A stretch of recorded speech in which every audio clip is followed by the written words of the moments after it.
So we know now who is going to contest the top 14 final in Marseille next weekend. I've just watched the semi-final between Stade Francais and Bordeaux, and here are my thoughts immediately after the full-time whistle. And if you don't want to know the result, obviously go and watch the game and then come back. And do come back. I'm Tim, this is FR UK Rugby, but spoiler alert has been done.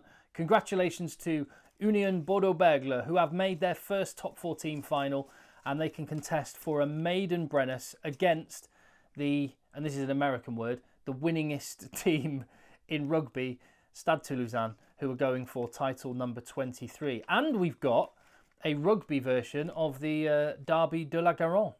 The two big cities in the southwest of France on the Garonne River, and they're going to be contesting this one up the coast in Marseille, and it should be an absolute belter. There's matchups all over the place. I'm going to break down what happened in this semi-final. Before I do, let me just say, give the video a thumbs up, help spread the word, because this top 14 competition deserves to be seen by more people outside of France, and that is the mission of FR UK Rugby. We're trying to get the top 14 exposed to a English-speaking audience, because this is where the biggest players are, it's where the best teams are, it's where the best rugby is being played. And we saw cup rugby played on this weekend. I wouldn't say it was the best version of Stade Toulousain or La Rochelle or Bordeaux or Stade Francais, but there were moments that you just do not get anywhere else. And also, I'm going to flag up the fact that Joe Worsley, my partner in crime on the channel, yes, England World Cup winner Joe Worsley, yes, 10 years a coach in France, Joe Worsley, and counting. He is going to be giving his thoughts on the first semi-final and breaking down how and why Stade Toulousain managed to come through against La Rochelle. So hit subscribe on the channel and keep an eye out for that one. But as for this game then, let's get into this game. Firstly, there were some interesting matchups. When you look at the teams, it was brilliant to see 37 years young Popeye arm Rory Cocotte still playing, and you know, with an English bias on this one, to see Joe Marchant starting in the midfield with Jeremy Ward. That's been a great partnership for Stade Francais. Marchant's been used on the wing quite a bit in the centre tonight. And for Bordeaux, no Matthew Jalabert, no Ben Tamafuna. Big names that are out. Definitely got an eye on those with the final in mind. But there were some great players there. Luku up against Cocotte and Deportier up against Marchant. I was keeping an eye out on those matchups. But actually, the big matchups, the big battle in this game was up front. It was between the two packs. I mean, I was going to say strangely, understandably, it got tighter. The rewards are elevated. You're playing for a place in the final, and the risks suddenly it gets tenser. And you know, Stade Francais have done so well to finish top 2 in the league this season and get themselves what should have been a home semi-final, when in fact, you know, it was effectively a home semi-final for Bordeaux. That's just a bit of bad luck for Stade Francais. But for Bordeaux, as I say, they've been to 3 semi-finals and lost. Never been to a final, and so you can understand why it got a little bit tense for them. So they tightened up, didn't play the usual game. We've seen Bordeaux scoring wild tries from starting on their own line, going 100 metres. Penaud, BL, BRA, Moafana all tearing it up, Buros. But actually, it was the pack that did the damage in this one. The atmosphere was there. 41,000, more than 41,000 people were packed into the stadium. Everything was set, but it was the maul, the power game for Bordeaux that actually made the difference. After a couple of penalties had been exchanged, it was Maxime Lamotte doing what he's done all season on the end of a maul and delivering. By the way, is there a more British-looking Frenchman than Maxime Lamotte? And you think, had he not been part of a team that's done quite so well, he might be in with a chance of wearing blue this summer, but we'll have to see about that. But he went and doubled it up, scored again. See all the incredible tries we've seen, and then it's the mauls. And actually, if I was to lose, that's what I would be watching this game, is we can have a go at them at maul time, because both these teams did not look very good at defending a maul, and that's where the majority of the points in this match came from.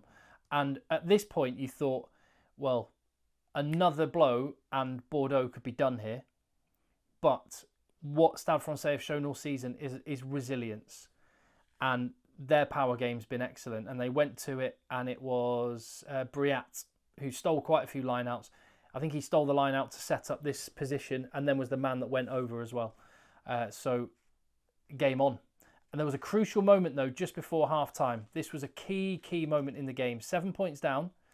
And again, Stade Francais had territory. They engineered themselves a situation with a line out in the corner. Went to the maul once again. And Bordeaux managed to hold them out. So it was 17-10 at half-time to Bordeaux. And I was thinking back to the league fixture in Bordeaux earlier in the year when Bordeaux scored a couple of tries early on and Stade Francais just managed to claw it back and then eventually win. It was a really good win for Stade Francais earlier in the season. And in that game, Stade Francais managed to score just before half-time. And I did think, could them not scoring and not taking that opportunity come back and bite them? It turned out in doing so. I was thinking, right, maybe they've weathered that storm. Maybe Bordeaux will come out, have a little word in the sheds, and then come out and start opening it up a little bit. They didn't. If anything, it got a little bit tighter, even more of a kicking battle. I think part of that was the fact that just before half-time, whilst they did manage to keep Stade Francais out, they did get a scrum penalty against them, and Stade Francais' scrum was all over Bordeaux. And that would have been a big worry with no Ben Tamafuna, of course. But all that said, 55 minutes, bust open. Finally, we saw the Union Bordeaux-Bègles that everyone's been used to seeing. 100-metre tries, wild attack. It was Moafana made a break from inside his own 22, linked up with BLBRA. Penno got his hands on the ball. Eventually, it was Bocheton, who I think that's only his third try for Bordeaux. He won't have scored a more important one than this. And you thought 12 points up, and now with a bit of swagger and a bit of confidence from having played their natural game, game over.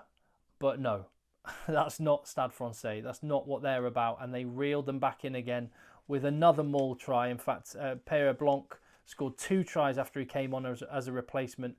The first of them to bring it back within 7. And then with the clock in the red, after sustained pressure, penalties, a missed, well, there was a brilliant 50-22 kick from Luku after he went to fly half, and then he missed the 50-22 that went straight out. That gave Stade Francais some territory. They got themselves penalty, scrum pen, line out pen, and then scored the try eventually, but it was from just a few metres in from the touchline, and Segonde did not manage to make the conversion, so it finished 22 points to 20 to Bordeaux. Drama. Devastation for Stade Francais. There was a few times we saw. What I'm pleased about with the result is that ultimately the winning points came from Bordeaux just letting rip and playing on instinct, dropping the hammer when they had the chance. Segonde will reflect on some missed kicks, but I thought he had a good game overall, so I hope he doesn't blame himself. His teammates were rallying around him at the end. But I think Stade Francais, I think when they go back and look at the game tape, will reflect on the fact that they did have opportunities from some turnover ball. Yes, that they missed that try from the maul just before half-time, but actually it's when they did have opportunities to play, they didn't just go for the jugular. And that's how Stade Francais have got to evolve their play. When you look at the two teams in the final, Stade Toulousain and Union Bordeaux-Bègles, they have got the ability to score tries when there's a sniff of an opportunity. And I don't think Stade Francais, for all the brilliant work they've done all season, and they've been really, really good, structured, territorial, squeezing pressure, forcing mistakes, and then capitalising. They've had a really good season.